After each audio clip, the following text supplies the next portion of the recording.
Hello, everyone, and welcome to episode 7 of the Philly 4 pod. Today, we'll be talking about the Flyers and their goalie situations. Two goalies that came over.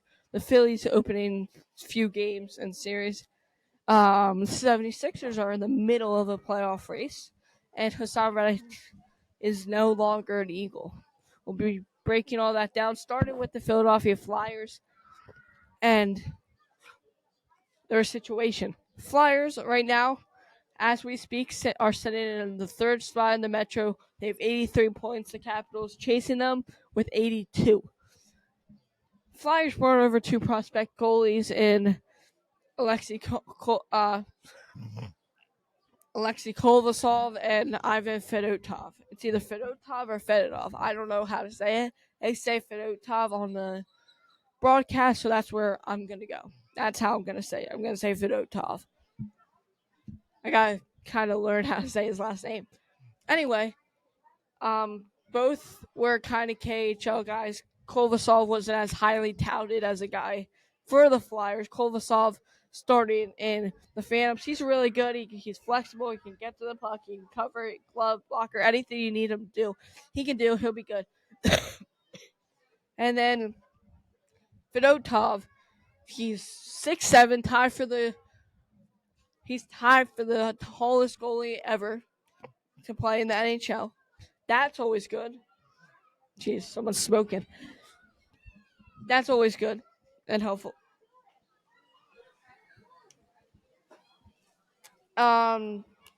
Size matters. He's not really bad at anything. He's big.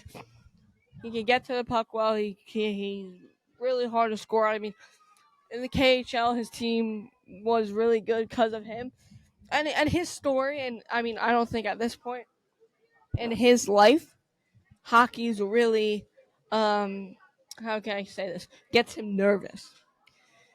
He's had to deal with stuff that no one else has had to deal with.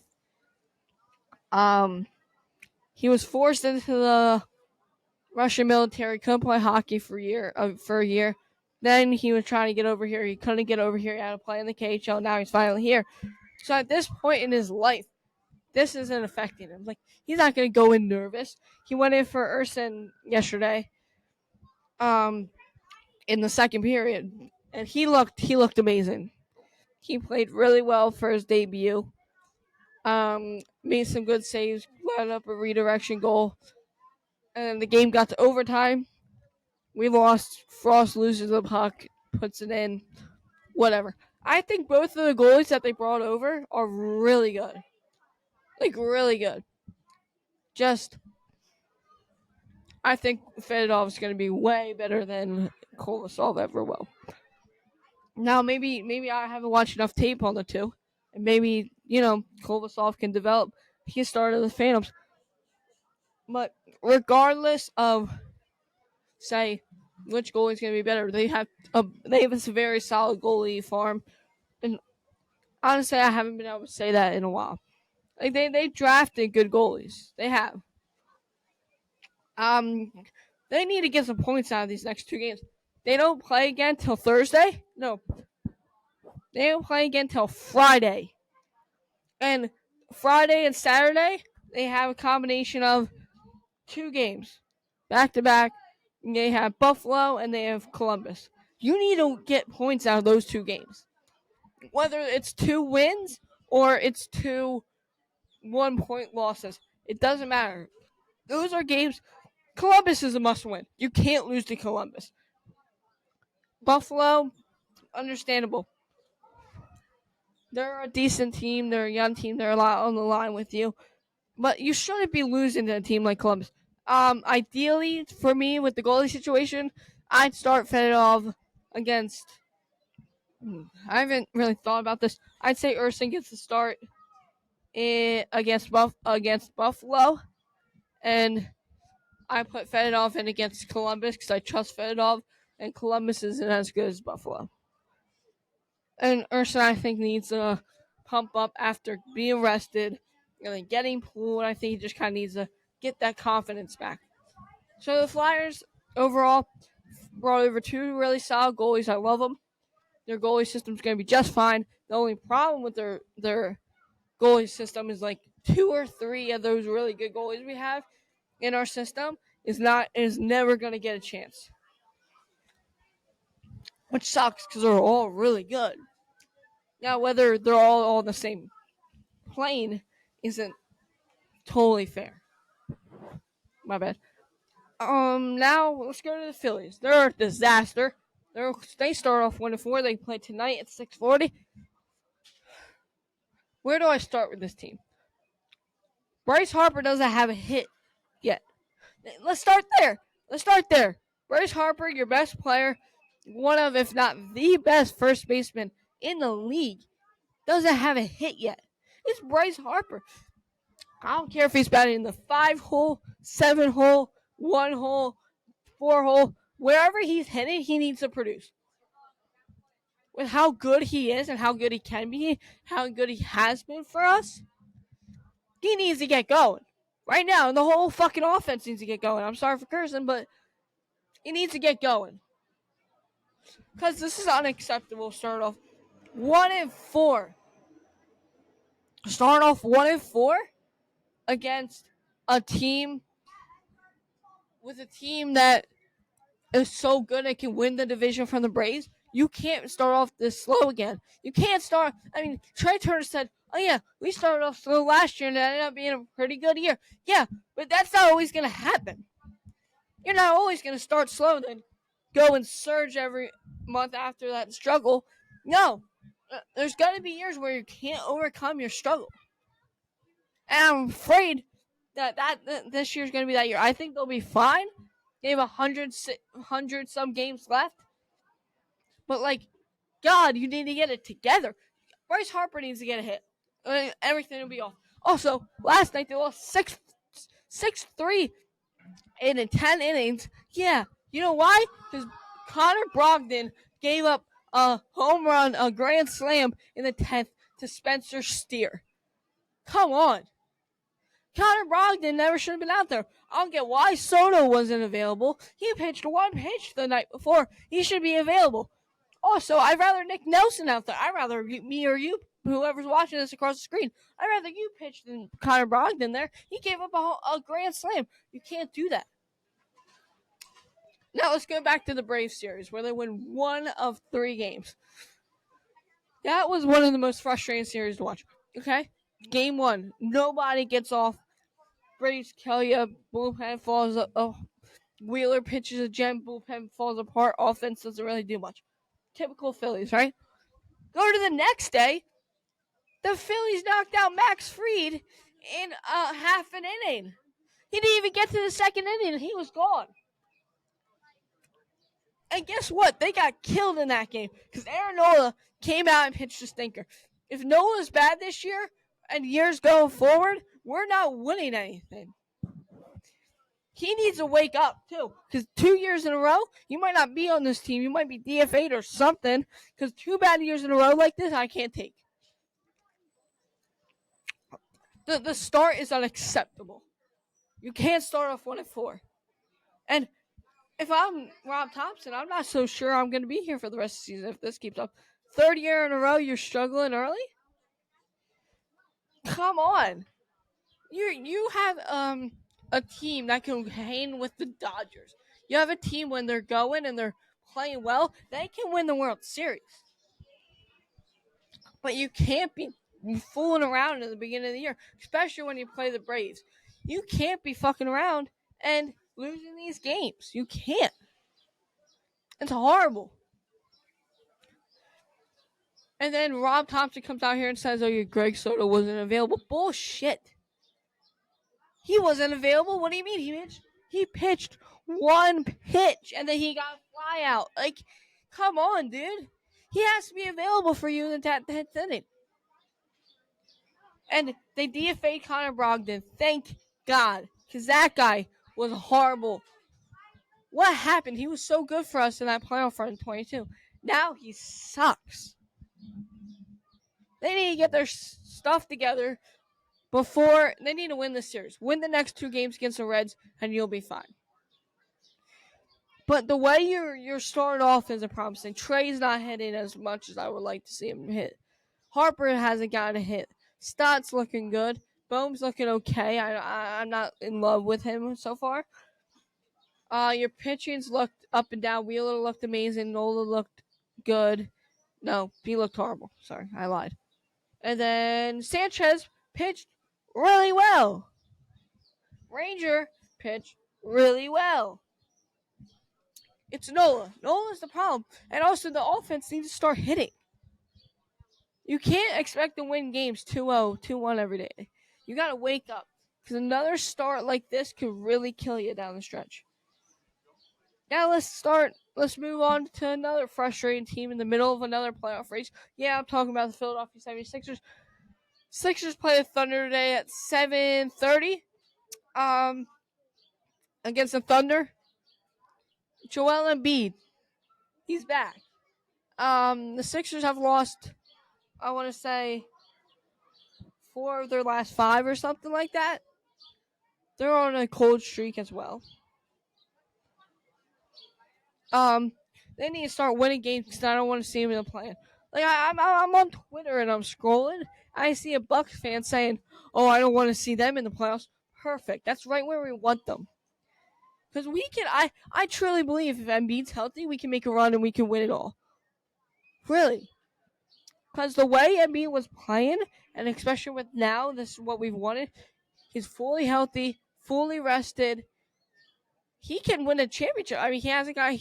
He's fully rested. He hasn't played basketball in a while. His knees should be fully healthy. I don't get why he's not. He shouldn't be playing well. Let's check. Joel Embiid returning versus OKC. Reigning MVP, reportedly active for first time since January 30th after previously being ruled out. That's the stuff I want to see. Okay? They lost against the Clippers, close game, and then they beat who did they beat? They had like a franchise high of points. No, threes. Same thing. Don't judge.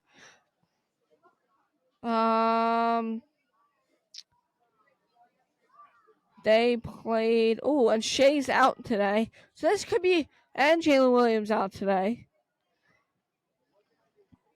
Who else is out? That's really it. But, if Embiid's playing, he's expected to play, and they're saying he's going to return. This could be a big win for the Philadelphia 76ers. Yeah, they beat the Raptors, and they had a franchise high of threes. Oubre had 32. Tobias Harris is finally playing well. Let's check on Ricky Council. Did he even play? Ricky Council. He had a minute. He played a minute? Come on, Nick Nurse. Get him some more playing time. He's so good. Everything's looking up for the Sixers. They just won a game before today. They're going to play the Thunder at 7:30 without Shea. That could be a really good win. Embiid needs to play well. He needs to stay healthy if he's going to play. And everything's kind of looking up for them. Now let's look at something that's not so great. How can I say this lightly? Howie Roseman just made a huge mistake. Let's start off there. The Eagles traded Hassan Reddick for a conditional third in 2026. You just trade away your best. You just trade away your best defensive player. I don't get why they did it. Actually, I would love for an explanation of why they did it. Hassan Reddick's a guy that you pay whatever he wants. He was your best defensive player 2 years in a row. For 2 years, he had 27 sacks in 2 years. That's something that you keep and you make sure stays on your team. You don't keep Josh Sweat over him or sign a Bryce Huff over him. You don't do that. The way Bryce Huff and Hassan Reddick play side by side, very different. And for one thing, you definitely don't choose Bryce Huff over Hassan Reddick. You don't. And especially since that conditional third is not going to do anything. Even if Hassan Reddick plays 67% of the snaps and gets 10 plus sacks, and you get the second, why wouldn't you want a guy like that on your team? I don't get it.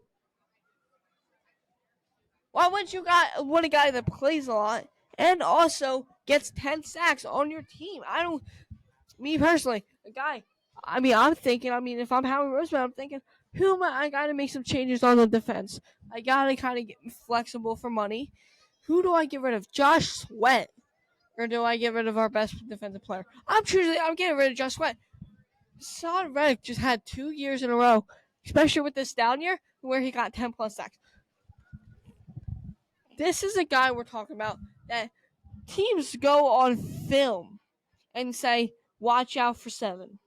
If we let him beat our O-line 1-on-1 or however we're going to cover him, if we let him beat him and get to the QB, it's game over for us. Yeah, they don't do that with Bryce Huff or Josh Sweat. No offense to those guys, but they don't do that.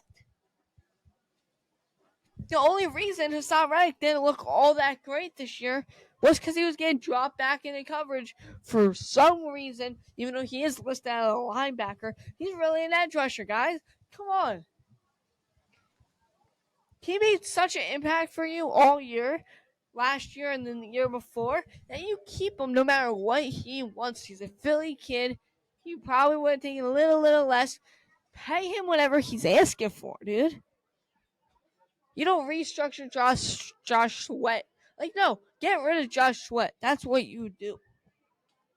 You trade Josh Sweat to anywhere or cut him, or if it came to cutting him, cut him. You don't get rid of Hassan Reddick, ever. They don't realize what they're losing. I heard Broads Media do this. He formerly worked for 97.5 and now he's with 94. He said this exact thing. He said, I don't think they know what they're losing. I agree with that. They don't know how good Hassan Reddick really is, because he's going to go in New York and do the same thing he did with us. He's going to get 10 sacks. He's going to help them potentially win a championship. And he's going to make an impact, no matter who's in it against. I can't tell you how many times, it's more than I can count on my fingers, that he's actually won us games. He's made plays for us that have won us games. He's a game wrecker. And no, we don't have one of those on the edge anymore. Josh Sweat is not a game wrecker.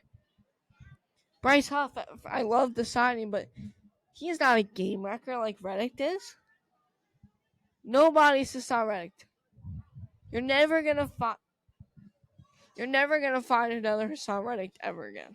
Ever. You just lost your best defensive player by a lot. And it's really going to kill you, because if you need a huge sack in a game, you're going to be like, oh, Hassan, he's not here. Bryce, can you do it? If I could get through. Josh, go break through, go wreck games. We chose you over for a reason. They're not going to be able to do it. They don't have the balls to do it. And it's sad.